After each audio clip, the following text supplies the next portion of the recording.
লোক আস্বাদন কৰাৰ কাৰণে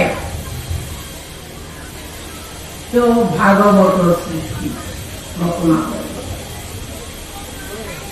সেই আজি দিনটো ব্যাসৰ জন্মদিন। গুৰু ৰূপক জগতৰ আন্ধাৰৰ পৰা পোহৰলৈ নিয়াৰ কাৰণে তেওঁ আবিৰ্ভূত হৈছিল। আমি সেয়ে প্ৰত্যেক ঠাইতে এই ভাৰতবৰ্ষৰ সকলো ঠাইতে এই গুৰু পূৰ্ণিমাটো নিজৰ নিজৰ গুৰুৰ মৰ্যাদা দি গুৰু পূৰ্ণিমা পালন কৰে।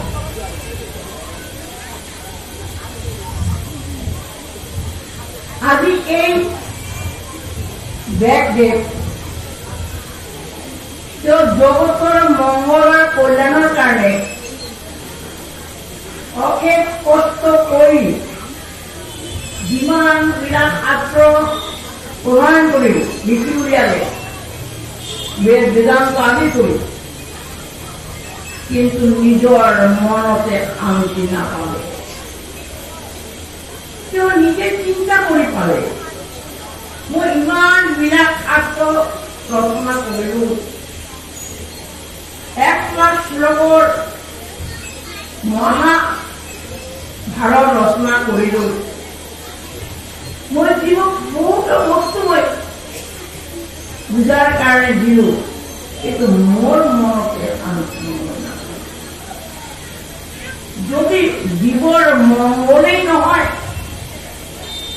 জীৱৰ পৰিত্ৰাণৰ ব্যৱস্থাই নহয়, তেনেহলে সেইজন ব্যক্তিৰ মনত কেনেকৈ শান্তি? সেইকাৰণে তেওঁ অশান্ত মনত বলিতাশ্ৰমৰ গংগাৰ তীৰত বিক্ষন্ন বদনে গৈ বহি থাকে। মই কি এনেকুৱা অপৰাধ কৰিলো, মোৰ কি এনেকুৱা দোষ ত্ৰুটি মোৰ হ'ল, যাৰ কাৰণে জগতক শান্তি দিব গৈ মোৰ মনতে শান্তি। সেই সময়ত নাৰদ আহি ব্যাসৰ ওচৰত উপস্থিত হ'ল। ব্যাসক দেখি চিন্তিত বদন দেখা পাই নাৰদে প্ৰশ্ন কৰিলে, হে ব্যাস, তোমাৰ মন ইমান কিয় মলিন? তুমি জগতৰ কাৰণে বহুত কৰিলা, কিন্তু তোমাৰ মন কিয় ইমান বিপন্ন? ব্যাসে ক'লে, হে মুনিবৰ, মোৰ মনত মই শান্তি পোৱা নাই। মই জগতক শান্তি দিব গৈ মই অশান্তিত আজি ৰূপ লৈছো। ইয়াৰ কাৰণ মই বুজি পোৱা নাই। নাৰদে ক'লে, হে ব্যাস, তুমি ইমান কিয় চিন্তা কৰিছা? কিন্তু তোমাৰ এটাই মাত্ৰ ভুল ত্ৰুটি দোষ ৰৈ দিছে। তুমি যাৰ কাৰণে, যিসকলৰ কাৰণে ইমান চিন্তা কৰি মংগলৰ কাৰণে ব্যৱস্থা কৰিছা, কিন্তু তুমি যি ৰাস্তাৰে যাব লাগিছিল সেই ৰাস্তাত তুমি যাব পাৰা। তুমি মোৰ উপদেশ মানা, মই তোমাক উপদেশ দিছো, প্ৰত্যেকখন শাস্ত্ৰৰ সাৰ আনি তুমি ভাগৱত ৰচনা কৰা। সেই ভাগৱতত কৃষ্ণৰ ৰস অমৃত বৰ্ষণ কৰে। প্ৰত্যেকজন ব্যক্তিৰ মুখৰ পৰা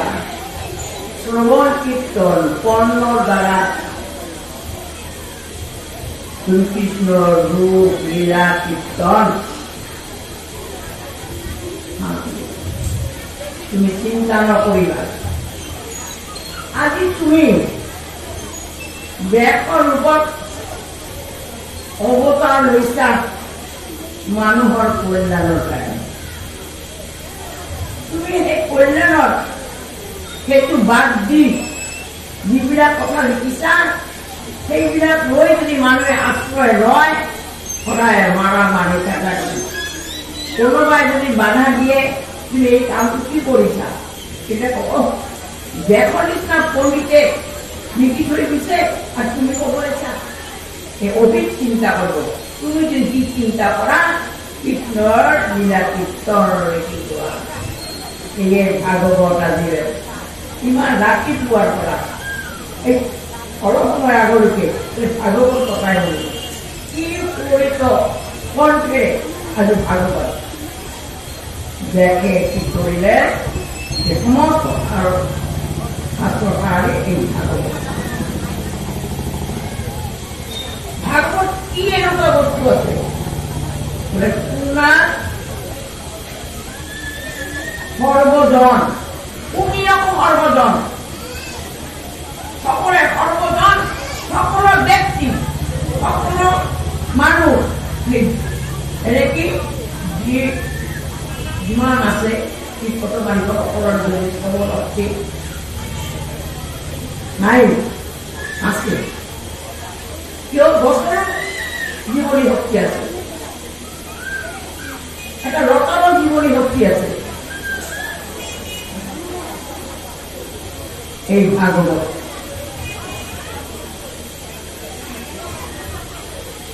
এই ভাগৱত কথা শ্ৰৱণ কৰি জীৱে পৰম তৃপ্তি পৰম সুখ আস্বাদন ভগৱানৰ লীলা সম্পূৰ্ণভাৱে ভাগৱতৰ দ্বাৰা সজাইছে সেয়া মহাভাগৱত এক হয় ভাগৱত ভক্তিপূৰ্ণ শাস্ত্ৰ এক ভাগৱত হয় ভক্তিৰ শাস্ত্ৰ এই দুই ভাগৱতৰ মিলন হল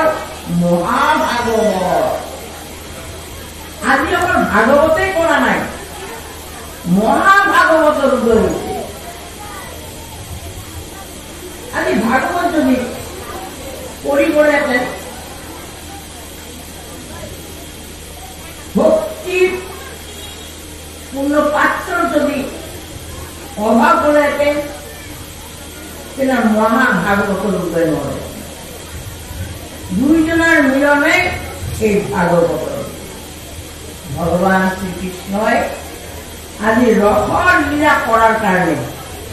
তিনি ঠাইত বিৰাজ কৰিছিলে মথুৰা লীলা দ্বাৰকা লীলা ব্ৰজ লীলা দ্বাৰকা লীলা পূৰ্ণ মথুৰা লীলা পূৰ্ণ তৰ আৰু ব্ৰজৰ লীলা পূৰ্ণতম অত্যন্ত পূৰ্ণতম কৃষ্ণৰ লীলা শ্রীকৃষ্ণের যত লীলা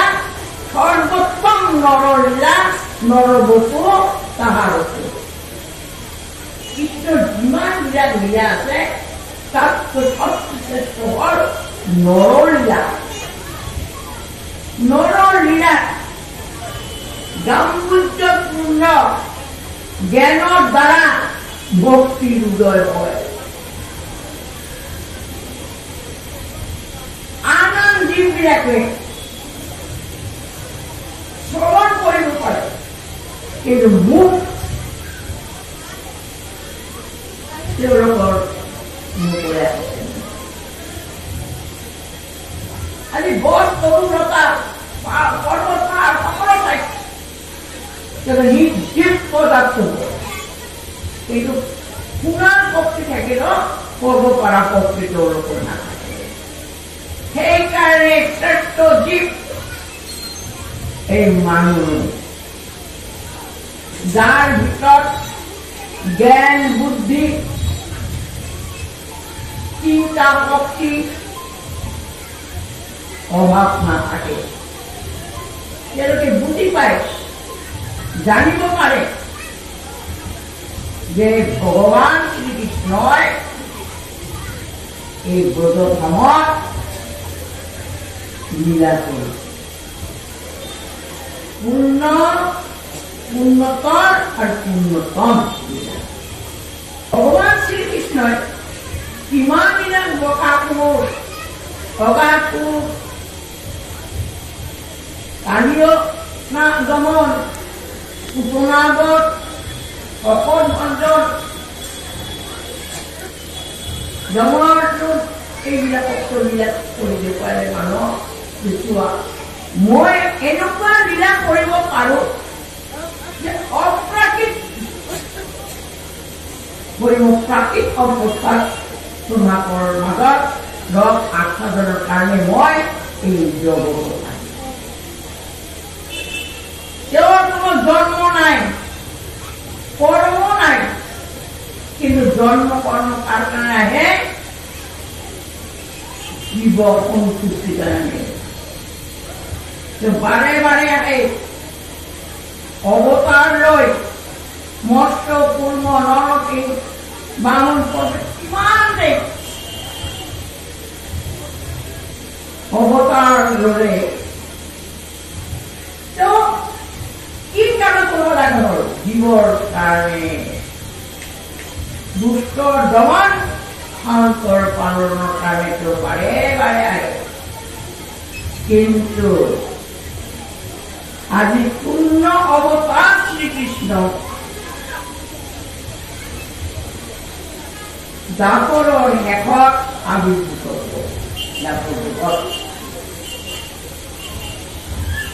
ঈশ্বর পরম কৃষ্ণ সচিদানন্দ বিগ্রহ অনাদের আদি গোবিন্দ সর্বকারণ। এখানে কৃষ্ণর অবতার নহয়, অবতারিত পূর্ণ ব্রহ্ম কৃষ্ণ একমাত্র গোচর লীলা, যে লীলা এগুলো সর্বশ্রেষ্ঠ লীলা।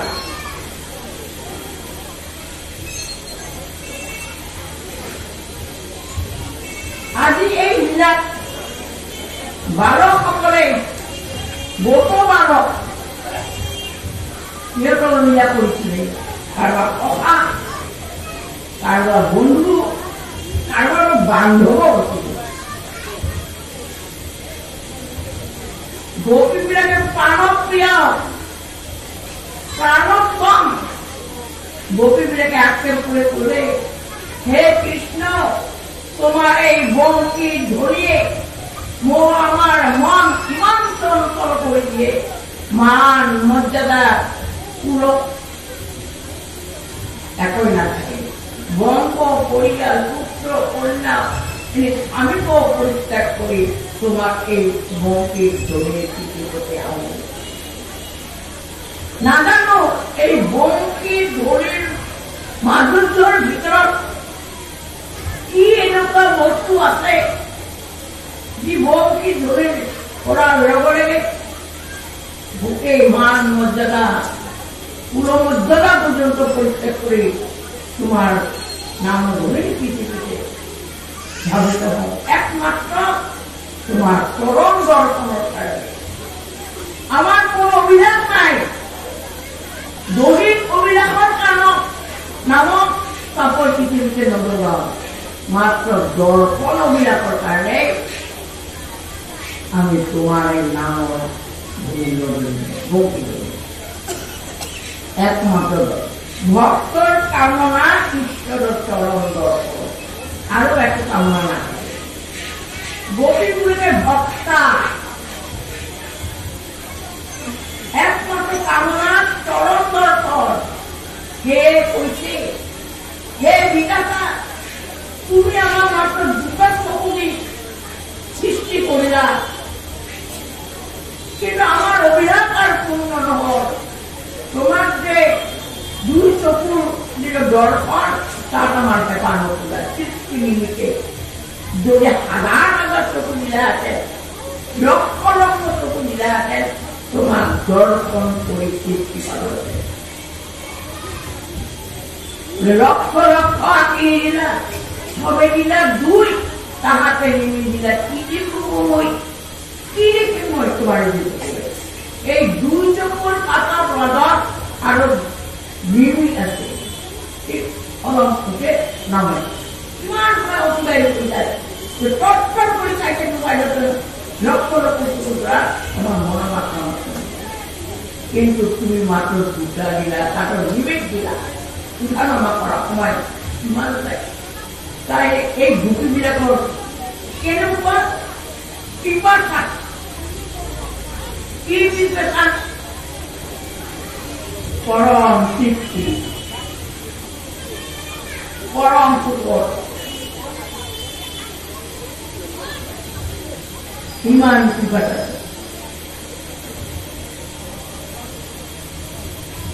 পানী খালে পানী দিয়া যাব অলপ সময় কিন্তু ঈশ্বৰৰ যিটো কৃপা সেইটো কোনোদিনত নিমিতে সেয়ে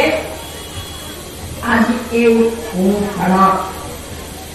কোনো বাদ্য আকাৰত ব্যৱস্থা নাই অন্তত এই আখৰৰ মাজত এই যে তৃপ্তি দি আছে আহাৰ এইটো কাণৰ আহাৰ মুখৰ আহাৰ আমি বহুত খাওঁ মিঠা মিঠা ফল মিঠা মিঠা কঁঠাল মিঠা মিঠা আম কিমান খাওঁ ৰাতিপুৱা ভিতৰ কৰি আছে এটা ৰস পৰম ৰসৰ আস্বাদন দিয়া মাত্ৰ পাৰ্থিৱ জগতৰ ৰস ঢালি দিয়ে সেই ৰসতকৈ কৰ্ণৰ যিটো আহাৰ ৰস আস্বাদন কিমান শ্ৰেষ্ঠ কিমান মন কিমান পৰম তৃপ্তি আজি মুখৰ আহাৰ আমি ধাৰণ কৰিব নোৱাৰো ধাৰণ শক্তি নাই বাহ্যিকতাৰ গীতা কৰে দিনাই কিন্তু কৰ্ণৰ আহাৰ এই কৰ্ণৰ আহাৰ কি হব আমাৰ চিৰস্থায়ী হৃদয় নিত্যতে গতি নামটি স্বাস্থ্য কৰ্ম এই হৃদয়টো পবিত্ৰ কৰি দিব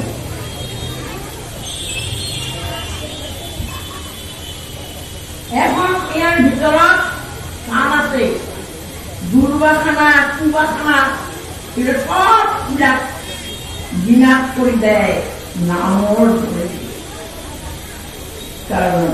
কৰ্ণপথে ভকতৰ ক্ৰিয়াত কৰোঁতে বুলি দুৰ্বাসনা কৰে জীৱনৰ সৰব টকাৰে আজি এই নামঘৰৰ ব্যৱস্থা একমাত্ৰ পৰিণাম এই নাম